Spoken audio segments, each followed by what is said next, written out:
কেমন আছেন সবাই? নাটক দেখতে কার না ভালো লাগে। আর আজ আমি আপনাদের জন্য নিয়ে এসেছি নতুন একটি বাংলা নাটক, যা নিয়ে চলছে বেশ আলোচনা। আজকের রিভিউ কঞ্জুস কাপল। নাম শুনেই বুঝতে পারছেন গল্পটা বেশ মজাদার হতে চলেছে। নাটকটির মূল চরিত্রে অভিনয় করেছেন জনপ্রিয় জুটি নিলয় আলমগীর এবং জান্নাতুল সুমাইয়া হেমি।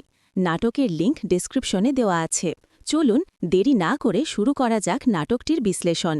নাটকের গল্পটা শুরু হয় মধ্যবিত্ত পরিবারের স্বামী স্ত্রীকে নিয়ে, যারা কিপটেমি বা কঞ্জুসির সব রেকর্ড ভেঙে দিয়েছেন। তারা প্রতিটি টাকা কিভাবে বাঁচানো যায় সেই চিন্তায় অস্থির। তাদের কাছে বাজারের থলের চেয়ে টাকার দাম বেশি। তাদের এই কঞ্জুসি মনোভাবের কারণে জীবনে হাস্যকর এবং মজাদার সব ঘটনা ঘটতে থাকে।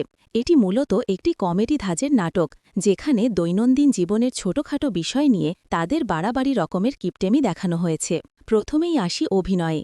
নিলয় আলমগীর এবং হেমি, এই দুজনের কেমিস্ট্রি ছিল দারুণ। কঞ্জুস দম্পতির চরিত্রে তারা দুজনেই খুব সাবলীল এবং বিশ্বাসযোগ্য অভিনয় করেছেন। বিশেষ করে কিছু দৃশ্যে তাদের এক্সপ্রেশনগুলো ছিল দারুণ মজার, যা দর্শকদের সহজে হাসাতে পেরেছে। চিত্রনাট্য ও সংলাপ ছিল বেশ স্মার্ট এবং মজাদার। কমেডি দৃশ্যগুলো আরোপিত মনে হয়নি, বরং বাস্তব জীবনের কিছু ঘটনাকে মজার ছলে তুলে ধরা হয়েছে। সংলাপগুলো এমন ছিল যা আমাদের পরিচিত মধ্যবিত্ত জীবনের সঙ্গে মিলে যায়। পরিচালনার দিক থেকে পরিচালক সফলভাবে কঞ্জুস দম্পতির জীবনযাত্রা ফুটিয়ে তুলেছেন। ব্যাকগ্রাউন্ড মিউজিক এবং ক্যামেরার কাজ মোটামুটি ভালো ছিল। সব মিলিয়ে কঞ্জুস কাপল নাটকটি একটি পারিবারিক বিনোদন প্যাকেজ। যারা হালকা ফুলকা কমেডি পছন্দ করেন এবং দৈনন্দিন জীবনের হাসি ঠাট্টা দেখতে চান, তাদের জন্য এই নাটকটি পারফেক্ট। আপনারা যারা কঞ্জুস কাপল নাটকটি দেখেছেন, কমেন্ট করে জানাতে ভুলবেন না আপনাদের কেমন লেগেছে। আপনাদের মতামত আমার জন্য খুব জরুরি। ভিডিওটি ভালো লাগলে লাইক দিন,